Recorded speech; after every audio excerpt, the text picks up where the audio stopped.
Rero no bivuga mu minsi nariko mbona abantu bavuga ngo umushikiranganji wa mbere ngo yihakanye FABLICE. Hari n'imburakimazi zashitse ko ziravuga ngo FABLICE ngo bamwishe. Ariko murumva yuko vraiment ivyo ni ibintu vya kera, ni ibintu vya kera wanashaka, ni ibintu novuga ati ivyo abantu batari bakunda igihugu. Ubu turi mu terambere, ubu twiruka mu terambere. Rero tukavuga ati uko mwabibonye byense narabonye discours y'umushikiranganji wa mbere nta kintu kibi na kimwe yigeze avuga. Abamubajije yaravuze ati byo kumva ngo kwisoko ngo yagiye mu maboko y'abikorera utwabati n'ubwa mbere ndavyumvise. Rero abariko baratanga imitahe muri One Africa Investment Fund, mubandanye mutanga imitahe yanyu, mubandanye mugura imitahe yanyu. Twobamenyesha ko kujya twabibabwiye kuva no mu ntango, imitahe y'abanyamitahe bariko baratanga muri One Africa Investment Fund nta n'ugwa Kongo, nta n'icyasha kirakogwako.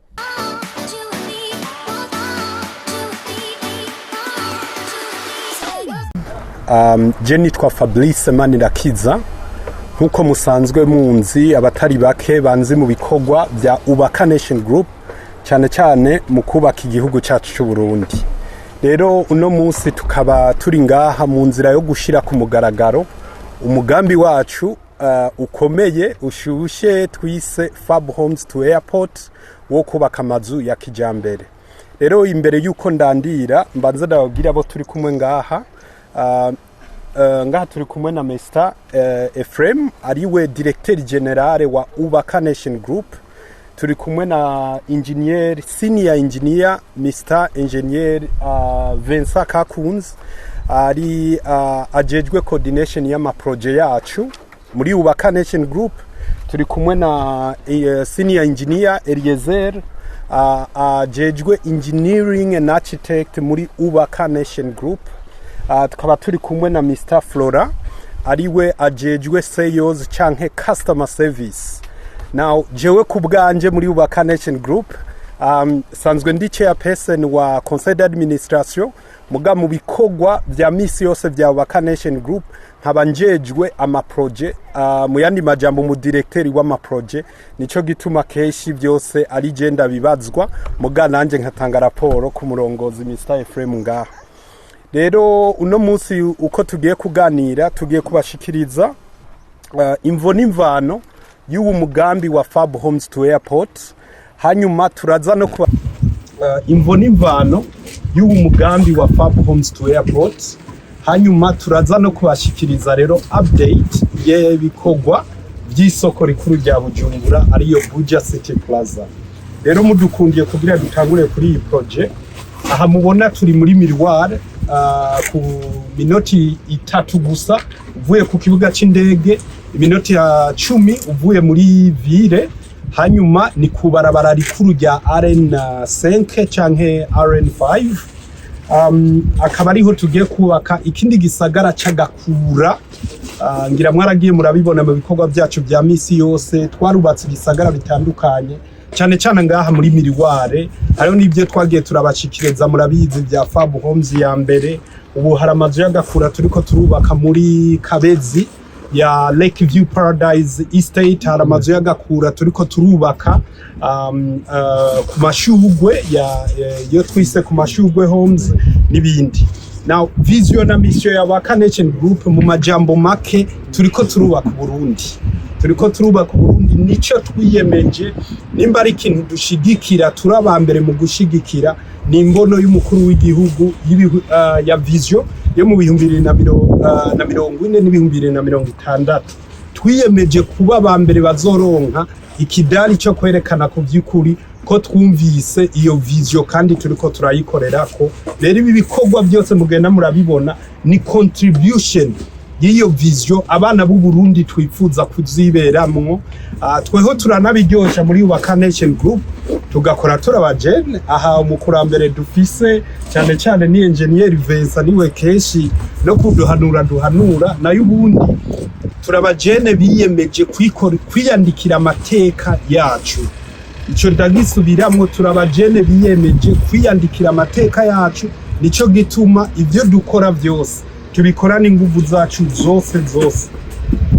Nababwiye mu maproject turiko turakora, iyindi project ikomeye duriko turakorana umugambi twise ku Gatumba Homes, aho twubakira cyane aba diaspora ku Gatumba iyo bavuka.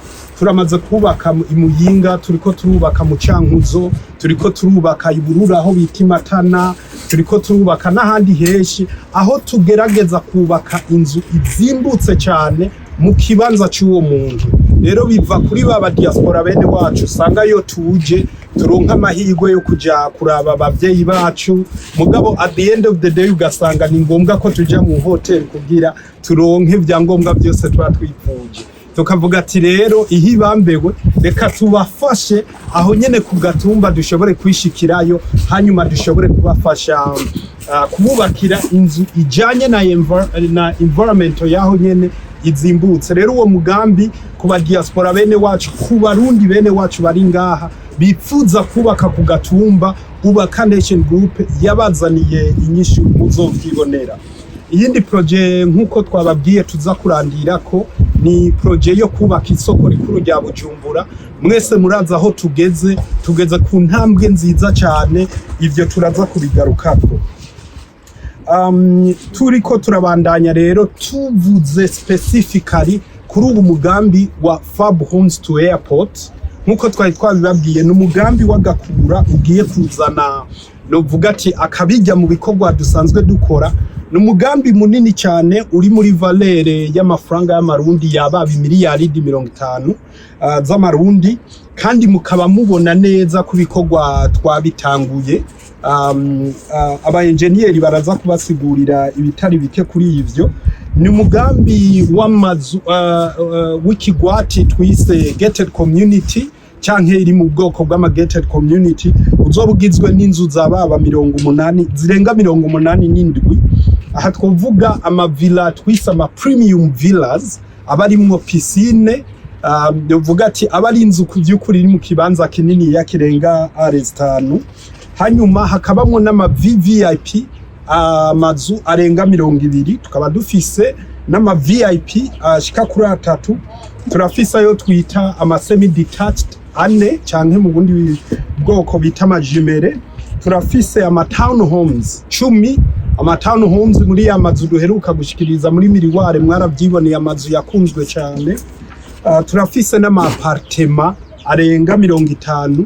Tukaba twifuza rero ko abajene cyane abajene bari muri diaspora bafise inyota yo kwironkera ibibanza byiza mu Burundi iwabo, bafise inyota yo kwironkera amazu meza mu Burundi iwabo, kabara karyo ko kuronka ama apartment meza bashobora gushikiramo yo baje kurangura ibikorwa byabo. Turafise rero n'ama amenities azoba ari muri iki kigwati, canke ivyo no kwita ama facilities, community facilities.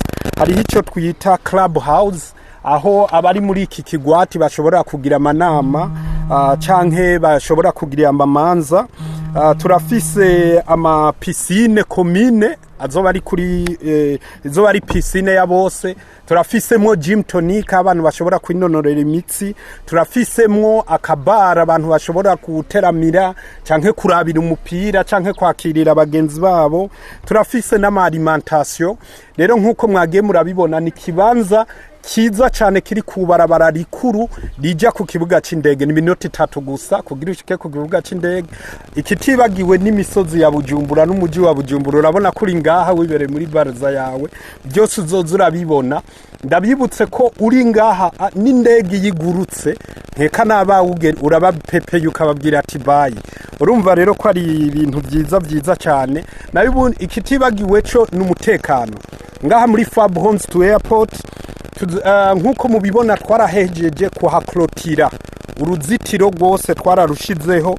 Hanyuma kubijanye n'umutekano hafise amakamera de surveillance canke amakamera ya security akora amasaha 28 ku misi ndwi, kandi ni kigwati kizoba kirimwo aba security canke ama entry and exit checkpoints akora amasaha 28. Hazoba hari abajejwe gukubura amabarabara, hazoba hari abajejwe kugirira isuku iki kigwati cyose. Murumva ko ari ibintu byiza cyane. Ikindi naco ni cyuko novuga yuko ni projet igiye kuzana akabijya mu terambere ry'igihugu cyane gose kuko nkuko twama twabikoze no mu yandi ma projet ni projet tubona ko izotanga akazi hagati y'ubuzima 500 ku 700 ku munsi. Aha turavuga abayede aba masongira n'ubu muravyibonera ko bari ku kivi abo bose rero ko nakabigi. Ikindi gikomeye cyane n'urugi gw'iterambere, n'urugi gwo gushira imigambi yawe, n'urugi gwo kugururirwa baba diaspora bene wacu bari hanze. Rero kuba diaspora bari bene wacu bari hanze, iyi ni interest point yo kugira ushobore ku investisa iwanyu, yo kugira ushobore kugura inzu iwanyu, kugira twese twigumire mu terambere. Ikitibagiwe n'ijya terambere tuguma tuvuga kuko abo ba diaspora bene wacu bituma barungika amadovize, bituma bakora barungika iwacu, hanyuma bwa bushomeri bukagabanuka. Murumva rero n'umugambi wa twese abarundi, ntagira ubuza aribaza ngo n'umugambi wa Vacation Group gusa, n'umugambi wa twese abarundi. Ikirenge ivyo vyose nuko muzi n'imigambi yose turiko turashira habona kubu turiko turagenda tubugururira ivyikigega ca One Africa Investment Fund murakizi ivyo vyose. Rero ni projet izokogwa mu kiringo c'amezi 18 duhereye ubu rero tukaba tugiye ku kivi kandi turahaye kaze mwese mufite amakamera muzoze muraza kwereka abantu aho bigeze kuko muri Vacation Group twiyemeje gukorera ku mugaragaro. Ico nico cifuzo, nico kivugo cyacu. Abifuza amazu rero ubu turi kuri promotion n'amazu ari ku biciro vyiza cyane. Tukaba tuvuga yuko twuguruye ubu novuga ati inzira zituma uwifuza inzu ayironka vyoroshe.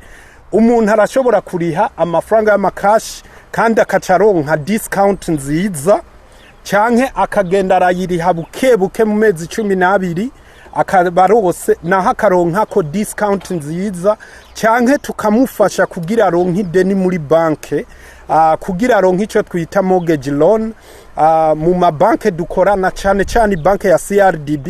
Banke ya CRDB yarorohereje abakiriya bacu, ishobora kuguha ku bice 12 kujana ibi novuga ati enterata handi woyironka nga mu Burundi kandi kugera ku myaka 20. Iramaze guha abakiriya bacu benshi cyane, habe mu Kabezi yarabahaye, habe muri Miriware yarabahaye. Urumva nawe ahuri hose uri kurakurikirana iki kiganiro, kaze niyo udafise amafaranga tukujane muri banke yo ngaha mu Burundi ushobore kuronka ingurane yo kugura inyubakwa yawe. Kandi kitibagiwe cyo uri mu diaspora sina ngombwa nguze ngaha mu Burundi. Twe muri Vacation Group service yacu ya sales ijejwe gufasha kugira ivyo vyose bikorohere. Rero nkuko nagenda babwira ni umugambi tunezererewe, ni umugambi twatanguye. Murabona ko uno kwemeza ko tugeze ku bice 15 kujana, ngira muravyibonera. Hanyuma ibisigaye ngira hemherera ijambo wagenzanje, turahera kwa directeur general babwire procedure y'ukuntu twakira abakiriya bacu, tubabwire procedure y'ukuntu tubafasha, novuga ati na security y'umukiriya kuko abakiriya irifo yuko bumva ko aribo bambere duha agaciro kugira bajyamo umutima uri munda. Murakoze cyane nkuko nyakubaho umukuru w'urwego nshingwantwaro rwa Vacation Group akaba n'umukuru w'amaproject aje kubivuga. Gende Frame Shimirimana nkaba umuyobozi mukuru wa Vacation Group. Nashaka kubashikiriza ngene dufasha abakiriya ngene tubakira. Vacation Group ikintu ca mbere ishira imbere ni transparency, kugurukira abakiriya kuko twebwe kidutunze ntaco tunyegeza abakiriya, nta kintu tugira ibanga. Dufise service dakenze za cyane, dufise abadufasha kwakira baganiriza, bakiyumva ko bashitse mu muryango, bakiyumva ko bakiriwe n'abantu atamanyanga arimwo. Ico nico kintu ca mbere twe twizi ko, ndetse n'abamaze kutwitura muratuzi ko tumaze gukora vyinshi. Ico nico kintu gikuru barakituzi ko cyane. Rero turabafasha mu bintu bitandukanye. Turabafasha nk'iyo bakeneye kuja kuri site kuraba ingene ibintu vya amazu bariko barubakisha bariko barafinansa mu kubaka bariko ragenda ivyo turabibafashamwo. Ikindi naco turabarungikira amafoto raporo novuga nk'iy'amafoto buri ndwi canke umukiriya bikeneye umwanya wari wose turamu updatinga tukamwereka tuti inzu yawe ahigeze kubaka na ico gituma rero n'umukiriya ari hanze tari ngaha mu Burundi yumva atekanye. Kandi ntitubesha ntituri babandi berekana inzu z'ama etage bariko bubaka akazu ka nyabwatsi, eka twe twerekana inzu zo kanatsinda murabona ahantu tubakana ahantu haba hari amenaje neza ku buryo umukiriya ari hose atekana kuko n'ibintu biba bitomoye neza bimeze neza. Harima indi security novuga duha abakiriya ni ibintu vyerekeye amategeko kuko amategeko nayo murazi nta wunga amategeko no kuvuga ahantu hari mu mategeko ivyigwa turafise ivyavuye mu bahinga no vyerekeye amategeko turafise certificat de conformité environnementale yo turayifise nayo nyene turayirose turafise n'uruhusha wa ubuha murumva nk'iyo ni security ikomeye aho abandi babubakira ahantu kazumva haciye iminsi 5 ngo aho si wawe ngo aho si wanyu ngo aho ntihari kuwe kubakwa tubwe dutangura kubaka ivyo vyose bitunganye bimeze neza. Kiri naco vuba bwango ca dutangura procedure zo kumushikiriza titre imwandikeko. Urumva inzu ari gwawe itegeza kuba ikwanditsweko. Rero murumva yuko security umukiriya wacu nta mpungenge nimwe yogira kugira ngo atwizere tumwubakira inzu. Acangira ko rero mpamagarira abakiriya bacu babwire n'abandi namwe bwe nyene mushikani jwi kure abatwize guhera kera baratuzi nta kinyegezwa twebwe tuvugisha ibikorwa rero n'abasigaye inyuma baze batwizere tubakira amazu ahuye n'indoto baba bafise duhiga icapu kuko bigomba tukakubakira inzu uko vyipfuje. Murakoze cyane. Reka aba engineer nabo bashyikirize kote technique y'ukuntu dukora ibikorwa byacu ama procedure uko agenda n'ukuntu turiko turashira mu ngiro Fab Homes to Airport. Murakoze cyane kuba n'ubuyobozi bw'abashingwa ngo banama projet yose yubaka kumpa akakanya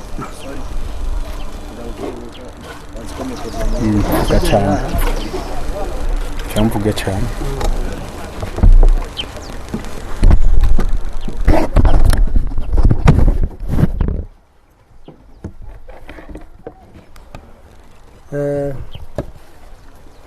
nuko nayimvuze rero je nitwa Engineer Kakunze Vincent nkuko yabivuze nkaba njejwe ibikorwa n'itunganywa ry'amaprojet muri Ubaka Nation Group. Rero Ubaka Nation Group nishira hamwe novuga ryagiye muri secteur y'inyubako ku rwego rwo hejuru kuko mubibona mu myaka 3 gusa tumaze gukora iyi projet nini novuga igira 4 ama projet manini tavuze ama projet ajya mato y'amazabiri rimwe zisanza izo ni nyinshi cyane hano zivuga. Rero dufatiye muri Miroir honyene quartier novuga iri VIP mu Burundi ko ni quartier y'ikirore cy'igihugu. Iyi projet igira 3 ari ya mbere twahereye ko yitwa CSP Village y'amazu 28 VIP na nyuma gatonya. Hariho iyindi twakiye twubaka vuba bwango tuko turayimarira y'amazu ashika 18 n'ama facilities piscine alimentation akantu ko kwivuna musase n'inzu z'agatangaza zobaswe muri imwe ariko inzu wogira n'inzu ifise agaciro gusumba n'inzu ibasima 6. Rero inyuma y'iyo haheze umwaka umwe nyango ni hafi n'igice dukoze iyindi projet ngaha muri Miroir nyene y'amazu mwabonye arenga ashika hafi 100. Murumva yuko Ubaka ari shira hamwe byagiye muri uwo mugambi wo kubaka kugwiza uburaro nk'uko imbono y'umukuru w'igihugu bivuga kugira tugwize uburaro mu gihugu. Inyuma yo ngaho hari na projet ya Lake View Paradise muramaze kuyishikako, nibaza ko vuba cyane yamuzosubira mu kabikorwa aho bigeze. Ni inzu ifise amazu arenga 80, amazu meza cyane ari hejuru y'ikiyaga uja kuri mu Rumonge. Rero ni ama projet manini nako nababwiye tumaze gukora go ama mega projet novuga. Rero ngene bitunganijwe kubona dushika ngaha tugatera imbere mu bikorwa niko dufise novuga confiance twagiriwe nabo asanzwe nabo dusaye twubakira kuko twebwe ndagomba nsurinye gatonya twubakira abantu ntabwo nkuko bamwe bahora babivuga ngo turadandaza amazu ngo tugira ntabwo ari uko twebwe twubakira abantu tubereka ikibanza bakakigomwa hama bagashima twe tukora ivyigwa nivyo ni ubaka ikora ivyigwa byose nta muntu aza kutwinjiriramo turakora ama conception yacu hama tukaba ama etude yose akenegwa hama tukakora ama devis twadufise ikibanza hama rero tukabereka abantu ngaya amazu uhitamwe yihitiremo hama hisemo agasha yifinansiza umugambi wiwe. Niko bigenda nagomba kumbure nko muri ngaha mu bitahure kuko ntuzeye innovation dukoramo mu Burundi nta yihari ni turabambere tubikora gutyo jituma muzobona rimwe na rimwe nkajya nzira ikiraduga ijya ariko ijya ntikiraduga no harugo ntikiraduga inyuma zeho ziraduga mushaka kwibaza cyane ko ikimba tagiriye ku muhorongo ni kubera niyo innovation tubakira umuntu wenyene yashimye ikibanza agashira mu buryo bwiwe. Twero tuza nk'abantu b'abahinga tukamwakompanya kugeza inzu yiwe here hanyuma icanyuma dukora nko deja bivuze inzi iheze kuko ibari kwizina rya ubaka ikibanza kuko ni wakibera kironde haraba transfer ikaja kwizina ryiwe. Nivyo muri make ngene bakiriya rero niyo confiance batugirira kuko bamaze kubona icyo twamaze cyo ubaka yamaze rero nkabanda bahamagarira kandi nkuko babivuze babana no batwitura byose biratunganije nta mukiriya numwe aza yituye twebwe agenda ababaye. Rero ibikoko butunganije na amaitide twayakora neza kuko inyubakwa idakwije amategeko ya itide ntebe ari inyubakwa izo muramubona zigwa ku bantu cyangwa ugasanga ziheze n'ingoga. Twere twakora ivyigwa byose ahantu cyo novuga nka innovation n'ahantu hari hagoye abantu babona ko ahantu hadashoboka impraticable hadashobora kubaka ariko twebe ku buhinga bwacu nubwo umunyongozi wacu atubwiye ko n'umwitangirika twohubaka aha twaharavye mu maso mugisho murabona yuko iyi nivo mubona aya mazu yacu kuko muri minuwari bahazi nk'ahantu hari amazi baratubaza ibibazo bakiriya benshi twafashe ingingo mu vyigwa twakoze ko tuzoba turi hejuru y'ijya kaburimbo n'amazi yoza avuye hejuru asaze azorengana hariya aha ntazohakora nituma mubona muravye inyuma yanyu iyi mashini ni ngaha mubona yo hari umusozi amazu yose azori ku rwego rwo hejuru ngaha. Rero mumva ino innovation twebwe nta kidashoboka. Rero harakorwa ama etude sora kubwa na laboratoire nationale kubera isi tameze neza yo ngaha muri miroir haza ubuhinga bwa nyuma bakoresha muri laboratoire nationale bita ama penetrolor niyo bakoresheje ngaha kugira tubone ubukomezi bw'inzu kuko harimo n'amazi ageretse 10 urumva ntabwo ukora ibintu bimwe bya hagufi. Rero ivyo vyigwa yo bikozwe nivyo bidutuma kumenya fondation tuzokora mbega imeze gute. Murayibona hajya nuko mwasaba amaze kubatunganya turahatunganya neza tukimba gushika ku isi nziza tugashiramo amanu z'amalaterite meza tukayatsindagira amashini dufise bita dame motosude no soteze ni mashini ita soteze itsindagira gose ku buryo bawikingiye naho hoba kumanuka atangwanigira. Nyuma yo ngaho rero turaheza tukabikora amadevi neza tukabona uburyo bizotwara hanyuma tugashikiriza tukabitunganya neza niho rero duheza tukabwira umuntu atwituye yipfuza inzu muzo yashimye tukamubwira ibiciro vyazo amakaziriye.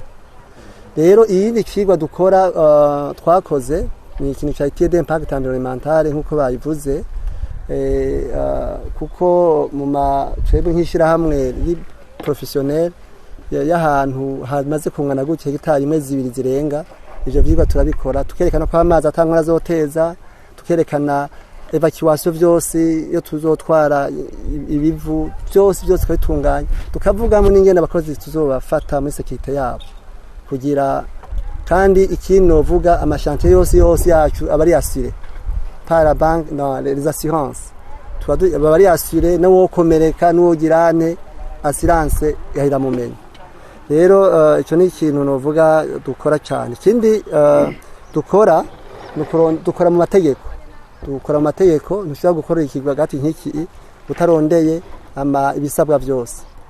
Ibisabwa byose ni biki? Ni zimpusha nkuko twabwiye muri obuha amaze kuduha basanzwe baje inyubako muri ministère ya infrastructure, bariga barabonye turabashikiza byose hama baraduhugo ruhusha, kandi murabona yuko turakora twidegembya. Nicyo twabahamagaye muze mu bivuge atabwoba, byose biratunganye.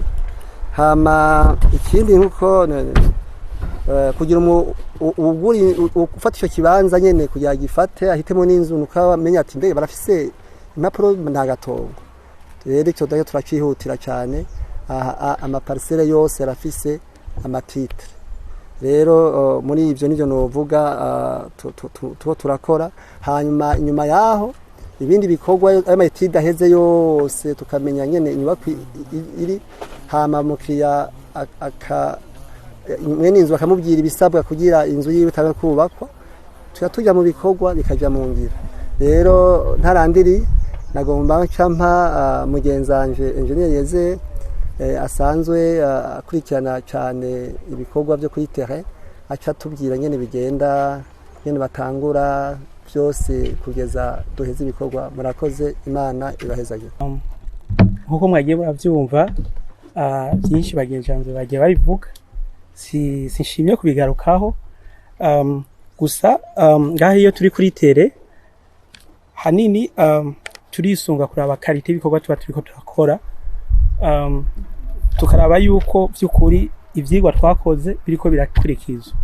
Rero ivyo biradusekiriza cyane kuko musanzwe mubibona aya mavirage yacu twubakwa kenshi iyo tugiye kuyashikiriza twama dutegwa iteka Umushikiranganji ujejwe inyubako.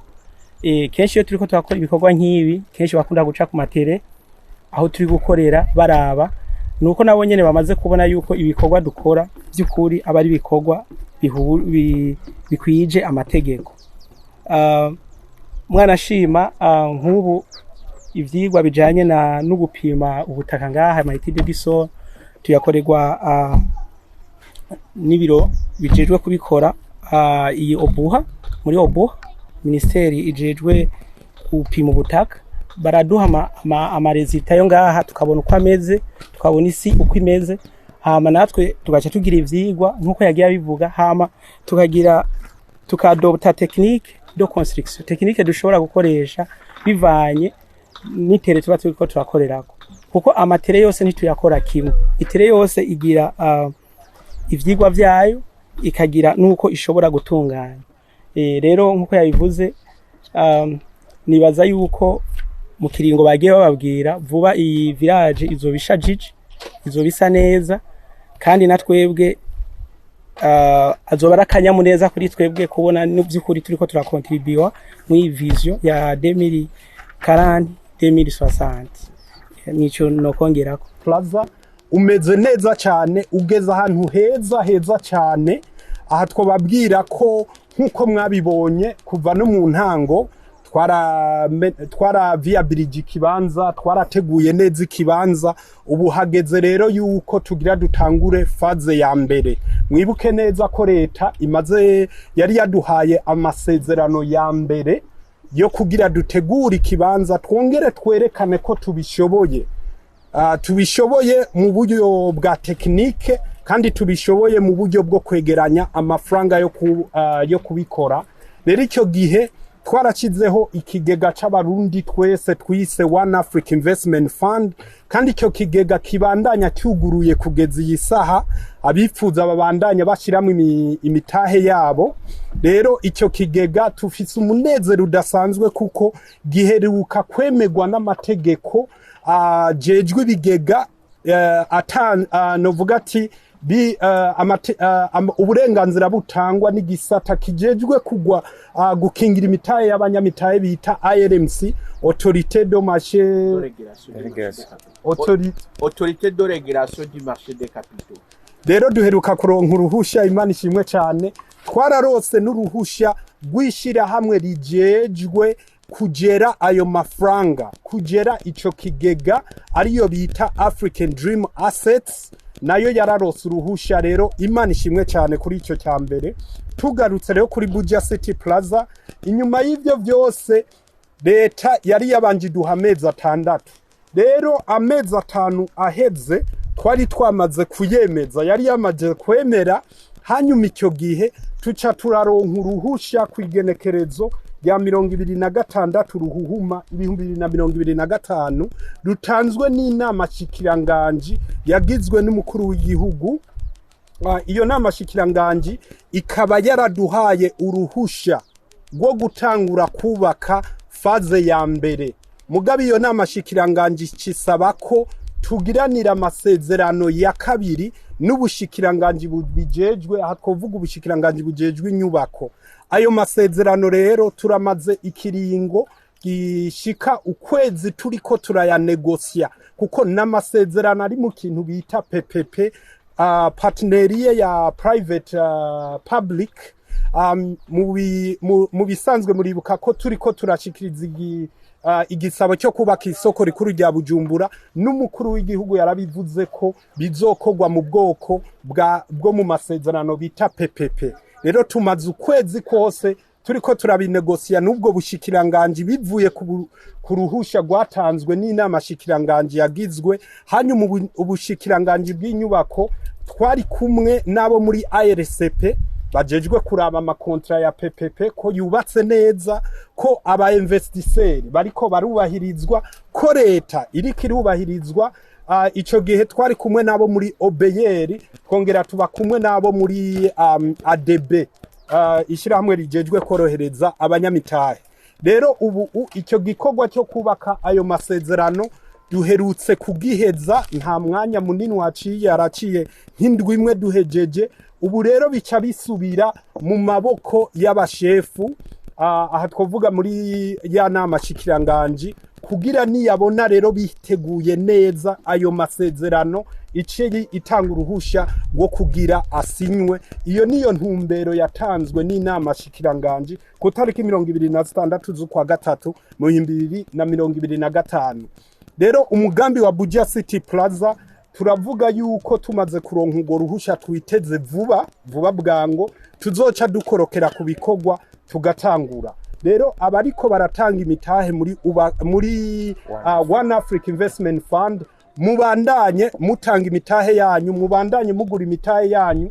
Twobamenyesha ko kujya twabibabwiye kuva no mu ntango, imitahe y'abanyamitahe bariko baratanga muri One Africa Investment Fund nta n'ugwa Kongo, nta n'icyasha kirakogwako. Ajya amafaranga rugaranywe azoja gukoreshwa mu gihe turose urwo ruhusha rwa nyuma. Murumva ko impusha zose tumaze kuzironka, novuga ati ari ubwo gonyene rwo kugira dutangura ibikorwa, ariho rero tuzoca dutangura kwangaja amafaranga y'abanyamitahe, kuko tuzoba dutanguye igikorwa nyezina. Rero twabamenyesha ko ibintu biriko biragenda neza, kandi byigeze kuvuga umuvugizi wa leta y'u Burundi ahantu hamwe, ari abantu bari bamubajije, hanyuma hanura abantu ababwira ati nimusubize umutima mu nda, abarundi ntimujanwe na nyabahururu. Murabizi ko imburakimazi zivuna, novuga ati zica intege abantu mu bikorwa by'iterambere ni nyinshi cyane. Aha rero no bivuga mu minsi nariko mbona abantu bavuga ngo umushikiranganji wa mbere ngo yihakanye FABLICE. Hari n'imburakimazi zashitse ko ziravuga ngo FABLICE ngo bamwishe. Ariko murumva yuko vraiment ibyo ni ibintu bya kera, wanashaka ni ibintu novuga ati ibyo abantu batari bakunda igihugu. Ubu turi mu terambere, ubu twiruka mu terambere. Rero tukavuga ati uko mwabibonye byensiri narabonye disikuru y'umushikiranganji wa mbere nta kintu kibi na kimwe yigeze avuga. Abamubajije yaravuze ati byo kumva ngo kwisoko ngo yagiye mu maboko y'abikorera utwabo ati n'ubwa mbere ndavyumvise. Erega rijya soko ntijyagiye kandi ntirizigera rija mu maboko y'abikorera utwabo. N'umugambi dukorana na leta. N'umugambi kijya kibanza kibandanya ari cya leta ijana ku ijana. Mu masezerano dusaba leta nuko tugenda tukahakorera. Hanyuma tukumvikana imyaka yo ku exploiter duhejeje tukaca dutransferinga tugasubiza leta. Rero nico gituma mwumvise avuga ati ntivyigeze bihabwa novuga ati abikorera utwabo. N'umugambi uri muri PPP, private public partnership. Ikindi kintu abantu bagiye barakomentinga ko cyane naho yavuze ati nta mafaranga yigeze aja kuri konti ya leta. Ati kuko ayo mafaranga yaja kuri konti ya leta ubu nyene twaca tubabwira hari. Erega nivyo. None hari numwe yigeze akira amafaranga ya One African Investment Fund kuri konti ya leta. No. One African Investment Fund ni kigega kiri muri secteur privé. Ndabisubiyemo ni kigega kiri muri secteur privé bisiguri katabashira amafaranga kuri kijya kigega bayashira ku kigega kiri muri secteur privé. Hanyuma nico gituma haza rero uko gukorana kandi kindi nacyo abo bantu igituma nagenda avuga bagiye barafatira inkuru hafi atabo bantu kubwanje no vuga ati ni ntovyi nukuntu bagiye bakavuga kajambo kamwe gusa cyangwa bagashaka guca intege abandi kandi n'umushikiranganji wa mbere yaranatanze n'umuco aravuga ati abipfuza kumenya vyinshi kukuntu montage y'ujya mugambo umeze kukuntu biriko birategurwa ya masezerano nababwira n'ubushikiranganji bujejwe inyubako abavyipfuza bagende babaze. Rero kwari kugira dutanga umuco ngaho tubabwire yuko umugambi wa Buja City Plaza umeze neza wateguwe neza ubu tugeze ku musozero yo kugira nitwamara gusinya ayo masezerano na leta tuzoca dukorokera ku bikorwa. Ndabibutse yuko Umushikiranganji Group nishira hamwe rimaze kwerekana ko ribishoboye nishira hamwe ribishoboye kuburyo twe twagiye turavuga ati n'uzotubwira ati muri Tanganyika genda mwubakeyo tuzubakayo kuko ubwo buhinga turabufise. Rero kuba ariko baratanga imitahe muri One African Investment Fund turababwiye ati hubwo nimubandanye mutanga imitahe kuko aha ani kimwe nagenda ndababwira ati dushimire leta kuba yaratwizeye ko uwo mugambi wa Buja City Plaza wikorere ukogwa n'abarundi nyene kuko iterambere riva ku barundi rikabasubirako. Ndabisubiyemo ni twebwe nyene nabivuze dutangura nta muzungu azoza kuduteza imbere kandi ibi bintu abantu tugenda turaterana imitego mu gucana intege novuga ati nihagira ubuza rajanwa na nyabahururu tuziterera imbere. Abandi bumvise novuga ati izo nkuru novuga ati zicana intege bazotubona bavuga ati aba bandi baritereye imbere. Rero mugashaka ko twigira muri ryaterambere kaze tubandanye dutera imbere Imana ibahezagira. Twabamenyesha yuko umugambi wose wa Buja City Plaza mu biharuro tumaze kugira twarababwiye ko uzotwara amafaranga yababa imiliyaridi hagati y'imiliyaridi 500 n'imiliyaridi 600 nayo n'amashikiranganji yarashikirije ku tariki 26 z'ukwa gatatu 2025 kupwe novuga ati kuri point canke ku karongo ka 12 kandi ivyo biri available kuri internet wari we wese arashobora kuronka PV y'iyo nama. Shikiranganji yarashikirije ko n'umugambi twaharuye kushobora kuzotwara amafaranga imiliyaridi 571. Mugabo ndababwire yuko faze ya mbere izotwara amafaranga yababa imiliyaridi 53 n'imiliyaridi 58. Rero ayo mafaranga ya faze ya mbere je novuga ati no kuboneka yarabonetse kuko narababwiye ubuhinga bwa Umushikiranganji Group. Uno musi umugambi dutanguye ngaha n'umugambi uri muri valere y'imiliyaridi 50 z'amafaranga y'amarundi ariko dutanguye kubivuga nta n'icyaca twari dufise kandi ubu unokubwira yuko ata miliyaridi zitanu muri aya mafaranga tumaze kwegeranya. Mugabe ikizere cyacu nicyo ubwo nyene kica kitwereka ko vyahejije kuba. Rero muri bimwe tweretse leta ko bishoboka kwari kubereka ati amafaranga ariho, arico gituma n'abariko baragura imitahe n'abariko babandanye bagura imitahe haze kugura umutahe umuntu avyiyumvamwo. Uwo muntu atavyiyumvamwo novuga atafise amakenga navyihoze, ntahave yibaza ngo ubaka Nation Group canke ngo One Africa Investment Fund ngo indoto yayo izoce hagarara ataje kugura umutahe. Haba namba twebwe turafise abarundi bamaze kudutahura, turafise abarundi bamaze kubona nikijya nakubwiye. Ubu hari mburakimazi zivuga ngo Fabrice bamwihakanye, ngo Fabrice bamwishe. None gabageze nimutubona. Rero hari umuririmbyi yavuze ngo uko tuzaba ngo ntikurahishurwa. Ivyo rero novuga ati indoto y'abana b'abarundi nini ya irenze ubwo buntu two tudumbi tugenda turavugwa. Rero ahano babwira yuko amafaranga yo kubaka faze ya mbere yaramaze kuboneka. Ikindi no babwira n'icyuko narababwiye yuko mu gihe dufite umugambi nk'ujya, montage ya mbere turiko turababwira ni yuko umunyagihugu nujya mu yeda zagashiramwo ya mafaranga wa mutahe w'ibihumbi 103 mugaba atabizanye. Ni nkuko nobaza ati akazi kama banke nakahe sago gutanga ingurane. Twe tuca twigira muri banke ati duhingurane dukora umugambi. Ivyo byose birashoboka. Mwumve rero abantu bariko baragura imitahe yuko ari umutima mwiza twuguruye abarundi bene wacu. Mugaba atavyumvise batabikoze tuzoza kwironderera ingurane hanyuma nitwe tuzitungira. Deje yabivuze ati twe ntaco duhisha, nitwasaba ingurane muri banke nitwe tuzitungira.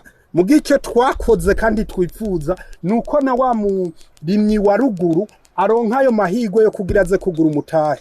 Wavuze ku kiringo giheza abantu bariko baragura imitahe, umutahe kugeza iyi saha uracari ibihumbi 103 ku mafaranga y'amarundi, uracari n'amadolari 103 ku ba diaspora canke wifuza kuyagura mu madolari.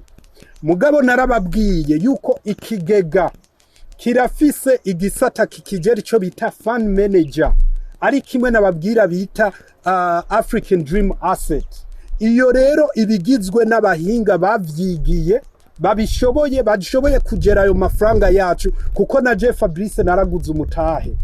Bisigurika ati rero abo bahinga ubu nibo bariko bariga ukuntu valere y'imitahe ikigendira duga. Ubu narababwiye hari amafaranga ubwa mbere twaciye tugenda turagura amatitre de trésor muri BRB, aho inyungu yarabonetse izoja kubaguza imitahe bambere. Ikindi cha kabiri ni cyuko kuri iyo African Dream Asset ariyo fund manager iriko iriga ubwo buhinga, baramaze kutubwira yuko dutanguye kubaka isoko. Kuko ndazi hari abantu no munsi bicaye bavuga ngo mbega rya soko ryatanguye nje kugura umutahe. Ivyo birazwi turamaze kuvyumva. Rero uwazoza dutanguye menya yuko uwaje ubwa mbere azoba afise valeur iri hejuru paraporo y'uwuje ico gihe.